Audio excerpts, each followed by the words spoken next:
It's true in all forms of motorsports. Before you can go fast and become a champion like Cruz Pedregon did in Funny Car in 2008, you got to be safe. We're talking things like boots, fire suits, and of course, a good old trusty helmet. Well, our Gary Gerald had a chance to sit down with Bill Simpson, a man who's dedicated his life into saving the lives of others. I grew up in Southern California at the very early formation of hot rodding. And I remember going to Santa Ana drag strip, and I had a 41 Ford convertible. And Pappy Hart was the track manager, and he said you had to have a helmet and goggles, and I didn't have a helmet and goggles, so he rented me a football helmet and a pair of aviator sunglasses for $0.25. That was my first exposure. I was 15 years old, and it was pretty cool. And then that graduated all the way up to the Indy cars. Yes, it did. There was a lot of stuff in between, but Indy car racing to me was, that was the best thrill I ever had in my life. When did the whole safety business become kind of your primary focus? Well, I've been making stuff since 1958, and I saw a film on a French fighter that was landing, and this parachute came out, and I had an uncle that was in the surplus business from World War II. He gave me all of his stuff. I took it home. I rented a sewing machine for $20, and I made a parachute.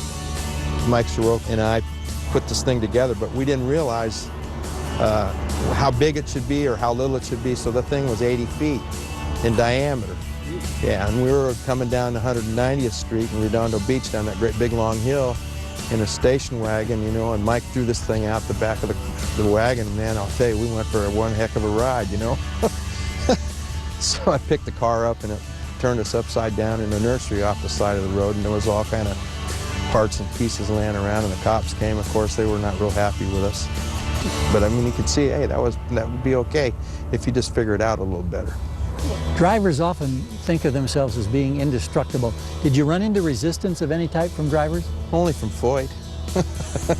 Tell me about it. No, you know how AJ is. You know, that's how I ended up setting myself on fire the first time, because Floyd was saying that I was telling him a bunch of stories. You know, they were used to wearing those cotton outfits, and I showed up at the Speedway, and I had a Nomex fire suit on.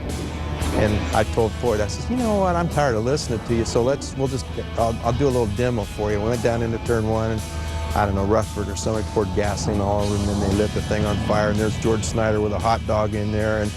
But it opened everybody's eyes, and I went, wow, that really is something. And that kind of started the fire suit thing.